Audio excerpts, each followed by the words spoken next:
Welcome back to Mr. Vaughn's classroom, where math is made easy. Before we get started, I'd like to ask you to please subscribe to the channel, give this video a thumbs up, and engage in the comments below.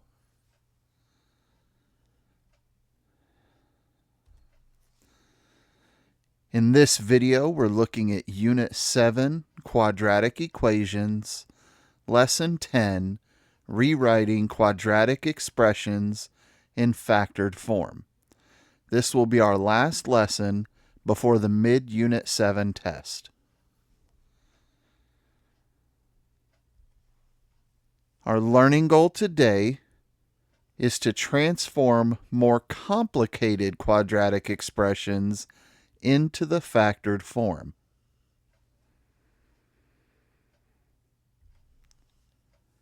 We have two learning targets. At the end of the practice problems, we will come back and review these to ensure that you have learned everything you needed to in this lesson.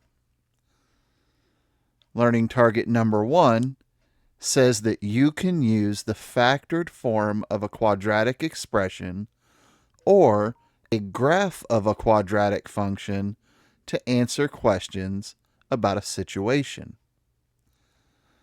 Learning target number 2 says that when you are given quadratic expressions in standard form, ax squared plus bx plus c, and a is not 1, you can write equivalent expressions in factored form. That means in the past, all of our problems simply started with x squared so that we knew our factors were each going to contain an x. Well, now it's going to be multiples of x squared, so now we have to learn how to factor those because those new additional numbers are going to make this a little bit more challenging.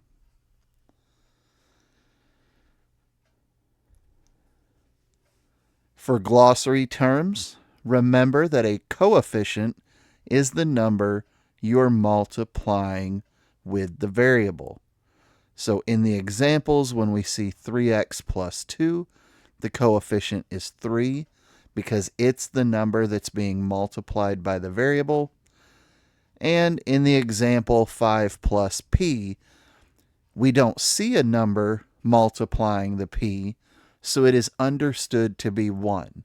Because if you multiply anything by 1, you just get that number. And we don't have to write the 1.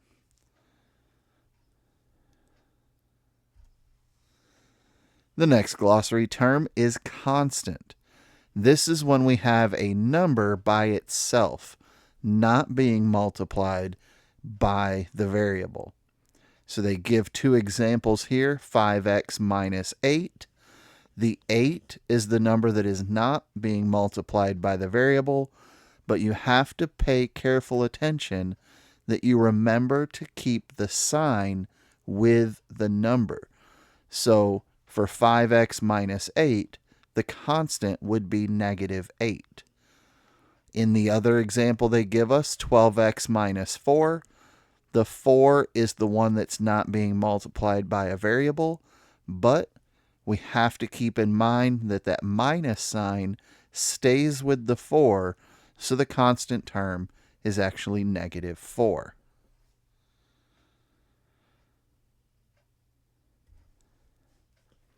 Our next glossary term is linear term. In standard form, this is your bx term. X to the power of 1 is going to signify your linear terms. So in standard form, it's bx. In factored form, we would say that we have two linear terms being multiplied by each other.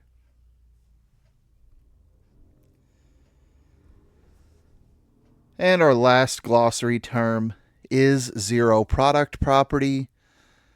This is when we say that if we are multiplying two things together, or any number of things together, and the answer that we get is 0, the only possible way that can happen is for one of the things that we're multiplying to be 0 itself.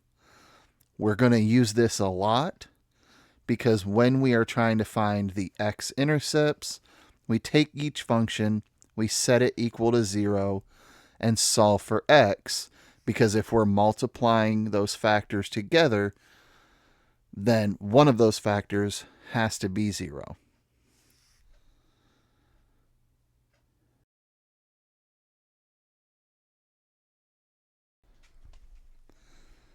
Now we can begin the practice problems for lesson 10. In this first one, they give us 11x squared plus 17x minus 10.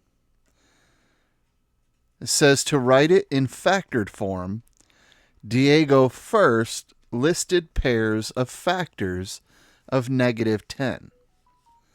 And I'll highlight what they're talking about here. The negative 10 comes from the c term being negative 10. And you get the c term by multiplying all of the constants in each factor.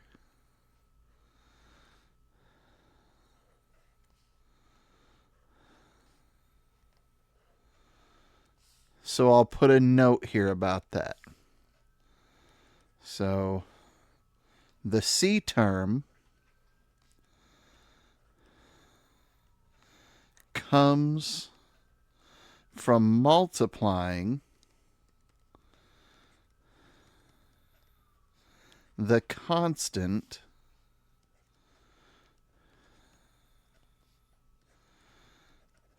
in each factor. So that's the first step. He makes this list. 5 times negative 2 is negative 10. 2 times negative 5 is negative 10.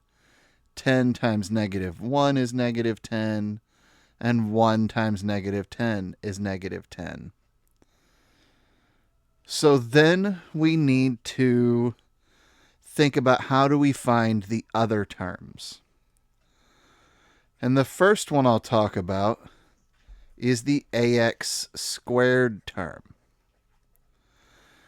This one comes from multiplying the x term in each factor.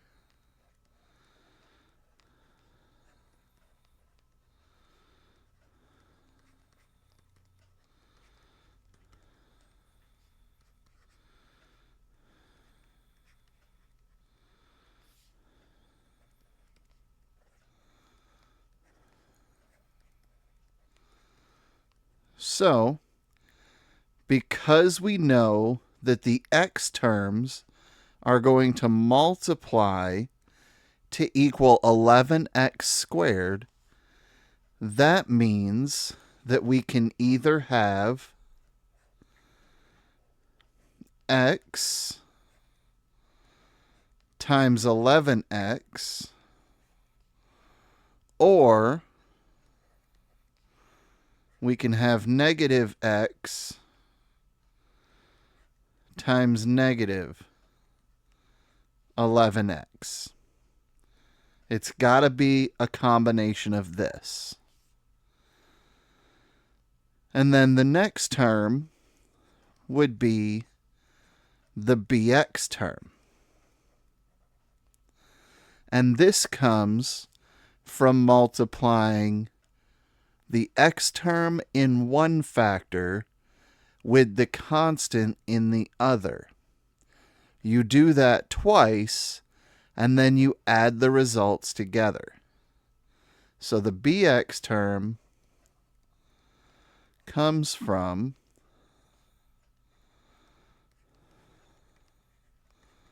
multiplying the x term in one factor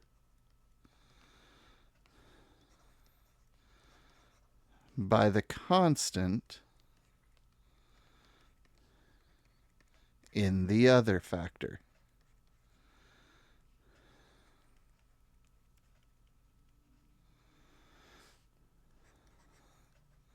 Then adding the results together. So now what we can do is we can try out different combinations. So in this first one, what if we try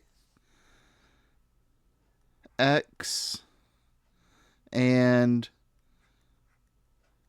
11x? This does give us 11x squared, but then it would give us x times negative 2, which is negative 2x, and it gives us 5 times 11x, which is 55x. That combines to 53x, and we are trying to find 17x. So this is not the proper combination.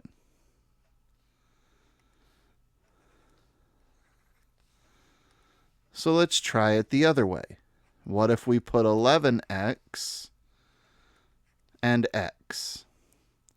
Now we have 11x times negative 2, which is negative 22x. And we have 5 times x, which is positive 5x.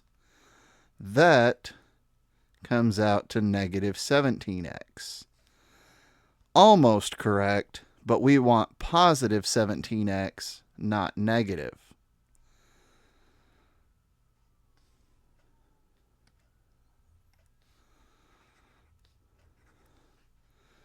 So the next thing we could do is go down to the next one.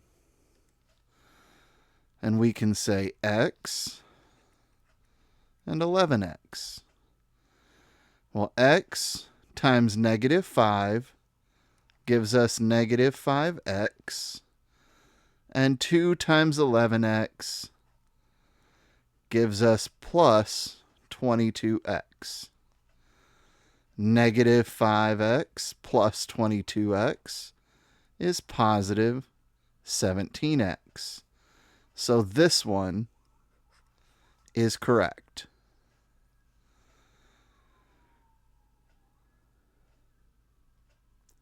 None of the other combinations will work if we try them with 10 and 1.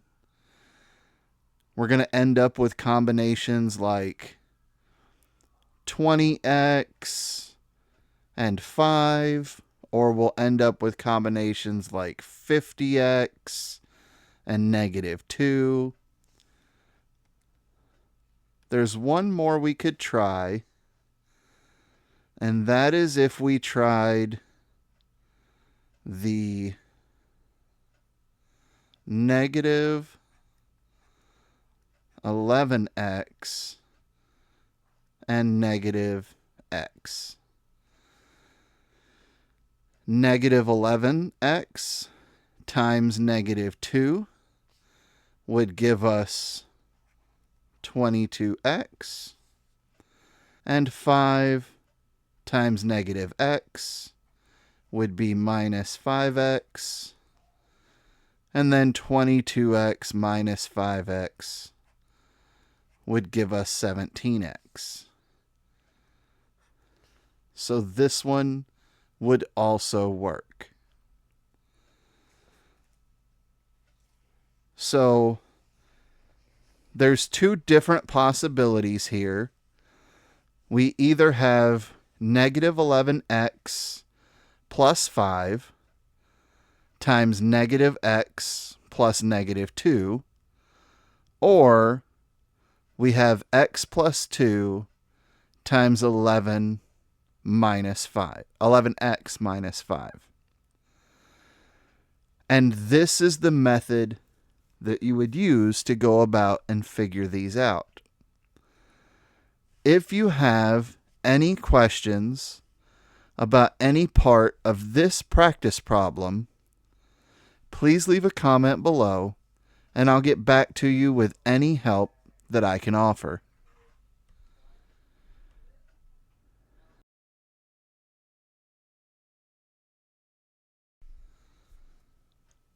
Practice problem number 2 says to rewrite the standard form equation 4x squared minus 12x minus 7 in factored form. Jada listed some pairs of factors of 4x squared. And this is because to find the ax squared term, you multiply the x term in each factor by each other. Use what Jada started to rewrite the standard form equation in factored form. So the next easiest thing to understand is that the c term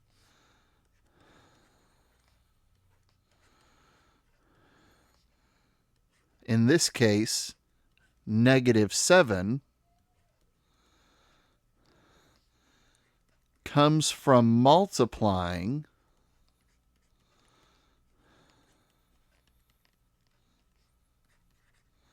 the constant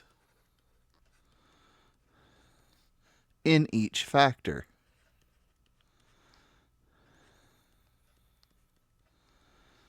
By each other.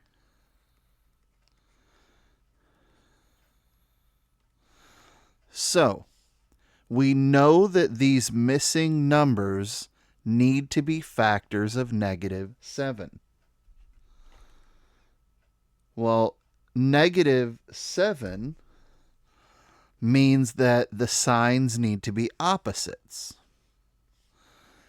And 7 is a prime number, so it can only be created by 1 and 7. So the only options we have here are +1 and -7, or -1 and +7. Now we just need to find the right combination combined with the 2x's or the 4x and the 1x to get the -12x. So we can try a few of these out. If we try 1 and -7, now we have 2x times -7, that's -14x. Then we have 1 times 2x, that's +2x. And -14x plus 2x is -12x. That's actually what we have. So we actually got lucky on the very first attempt, and we found the correct combination. Neither of these will work with having 4x and 1x to start the factors. So if you have any questions about how to solve this practice problem, please leave a comment below, and I'll get back to you with any answers or help that I can offer.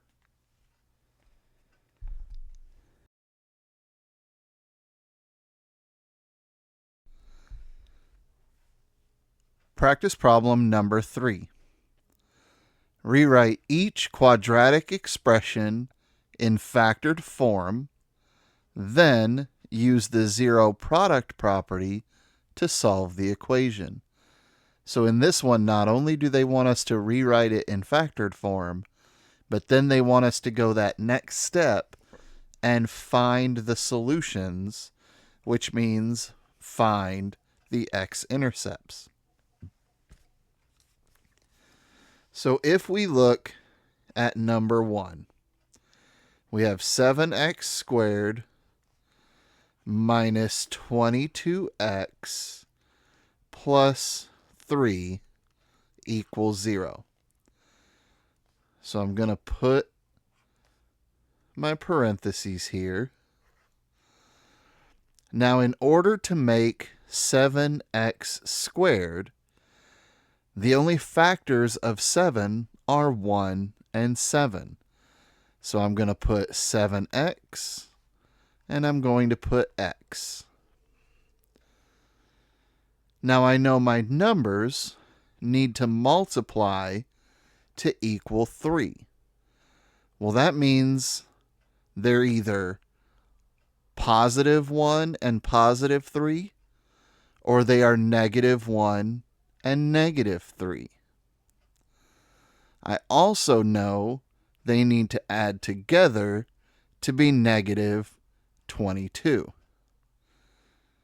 So I'm going to have negatives here.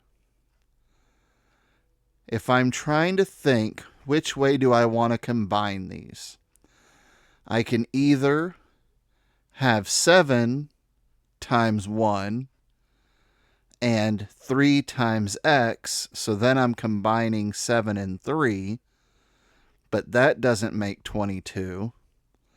Or I can multiply 7 times 3 and get 21, and then 1 times x and get 1, and 21 and 1 can combine to 22. And that's what we're trying to do. So I'm going to put the 3 opposite of the 7x, and I'm going to put the 1 opposite of the x. Because now 7x times negative 3 would be negative 21x, and negative 1 times x would be negative x, and negative 21x minus x would be negative 22x. So these are my factors. Now, to solve, I'm going to set each factor equal to 0. I have 2 unique factors, so I'm going to have 2 solutions. So first, I will let 7x minus 1 equal 0. I would add 1 to both sides, and that would give me 7x equals 1. And then I would divide both sides by 7, and my answer would be x equals 1 over 7. That's one of my solutions. Or I say that x minus 3 is the factor that equals 0. I would add 3 to both sides to keep it equal. And my other answer would be x equals 3.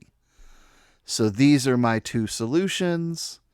These are going to be my 2 x-intercepts. Now let's look at number 2.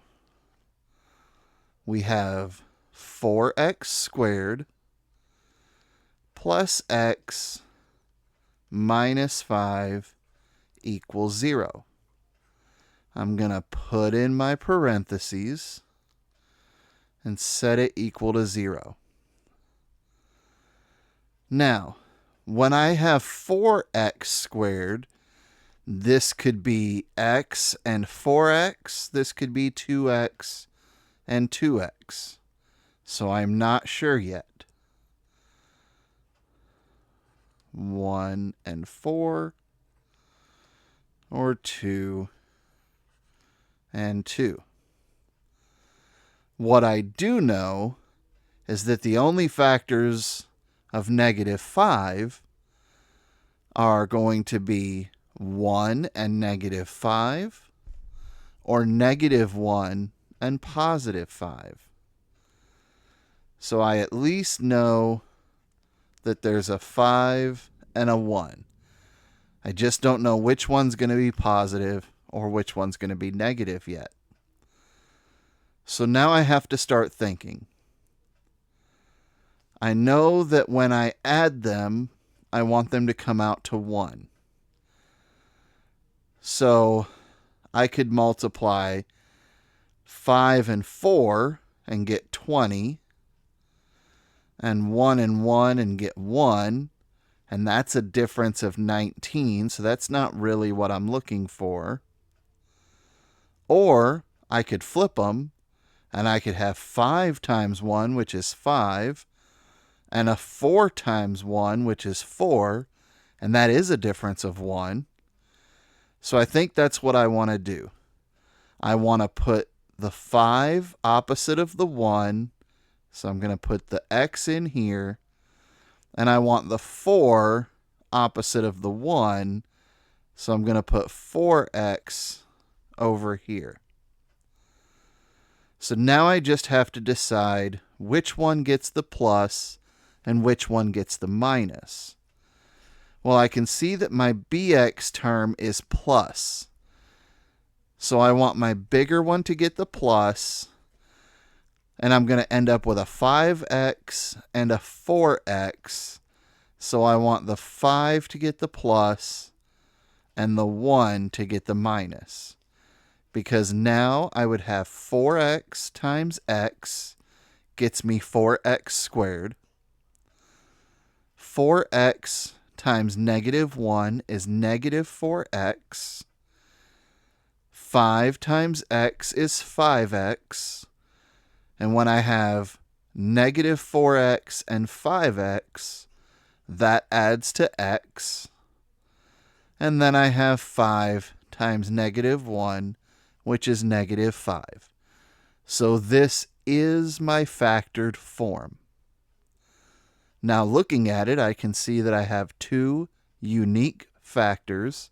So I'm going to have 2 unique solutions and 2 unique x-intercepts. First, we would say that 4x plus 5 equals 0. I would subtract 5 from both sides, and that would give me 4x equals negative 5.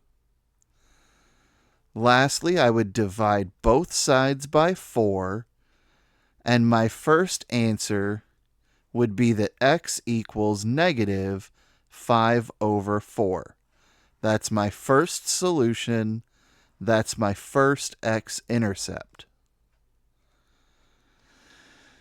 The next possibility is that x minus 1 is the factor that equals 0.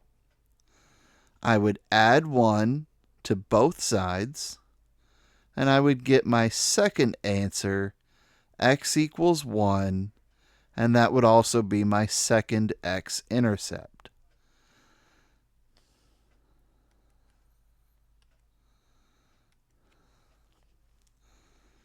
Now we can look at number 3. And on number 3, I want to take you back to a previous lesson that we had, because notice that this has the ax squared term and it has the c term, but there's no bx term. This means we must be multiplying factors where the only difference is that one of them is going to have a plus sign and one of them is going to have a minus sign. That way they have a positive and a negative that cancel each other out. So we have 9x squared minus 25 equals 0. And we said that when we have ax squared minus c, and c is also a square, what we're going to have are factors where one is a sum and one is a difference. And they're going to be the squares. So the square root of 9x squared is going to be 3x. So I'm going to have 3x in both of these. The square root of 25 is going to be 5. And the only difference here is that one of these factors is going to have a plus, and the other one is going to have a minus. So now, if you look at this, you have 3x times 3x, which gives you 9x squared. Then you have 3x times negative 5x, or negative 5, which gives you negative 15x. But then we have 5 times 3x, which gives you positive 15x. And negative 15x plus 15x is 0. So they cancel each other out. That's why we don't have the bx term in the middle. Then we have 5 times negative 5, which is negative 25. So these are, in fact, our factors. We have two unique factors, which means we're going to have two unique solutions and two x-intercepts. First, we could say that 3x plus 5 is the factor that equals 0. We would subtract 5 from both sides, and that would give us 3x equals negative 5. Then we would divide both sides by 3, and we would get our first solution, x equals negative 5 thirds. That's our first solution. That is our first x-intercept. The other option is that we say 3x minus 5 is the one that equals 0. We would add 5 to both sides. That would give us 3x equals 5. Then again, we would divide both sides by 3, and we would find our second solution, x equals positive 5 thirds, and that would be our second x-intercept. If you have any questions about how to solve this practice problem, please leave a comment below, and I'll get back to you with any help that I can offer.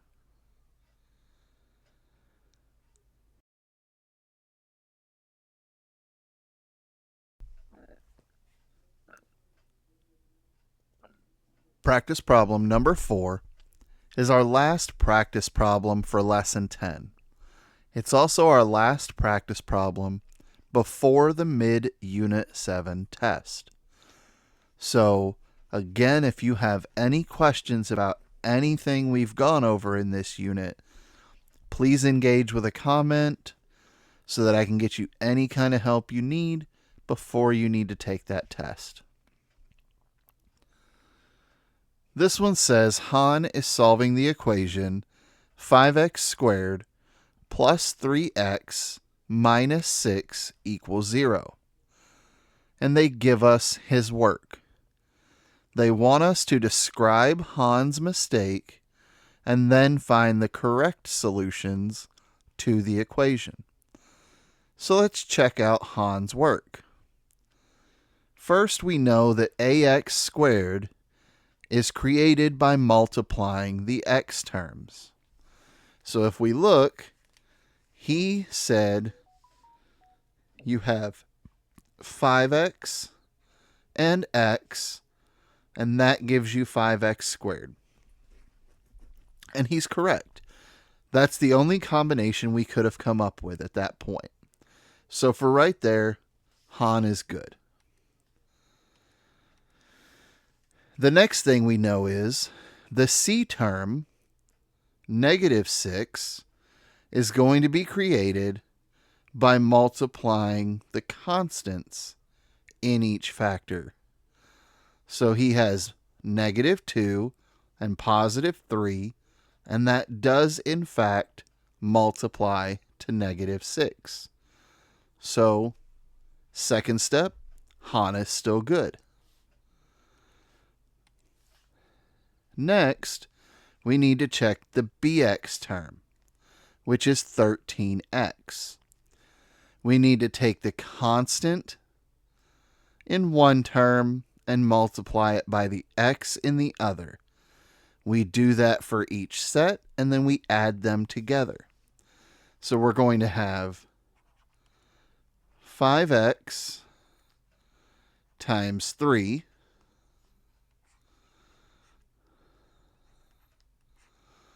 plus x times negative 2. 5x plus 3 is 15x, and x times negative 2 is negative 2x. 15x plus negative 2x is 13x. So Han has done good up to this point. Han got the correct factored form. So we need to keep checking. What did he do wrong? So if I look, I would set 5x minus 2 equals 0. I would add 2 to both sides, and I would get 5x equals 2. Then I would divide both sides by 5, and I would get x equals 2/5. And this is where Han made his mistake.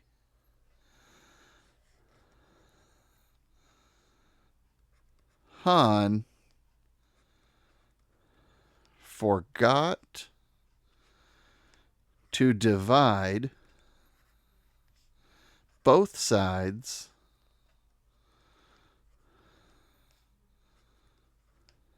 by 5.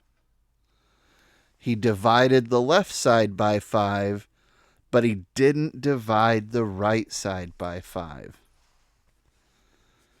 If we check the other one,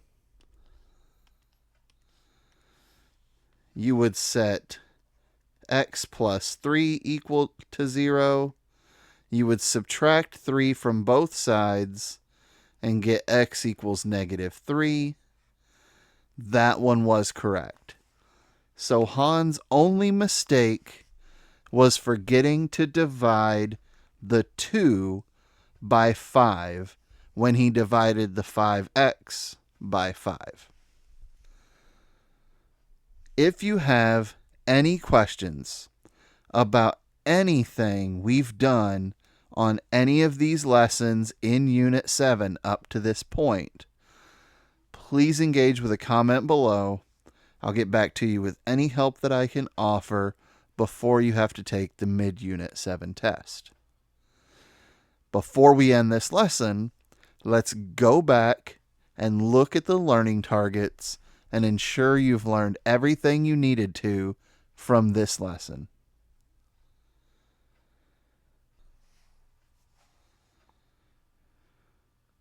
All right, so looking at our learning targets for Lesson 10, number 1 said that you can use the factored form of a quadratic expression or a graph of a quadratic function to answer questions about a situation.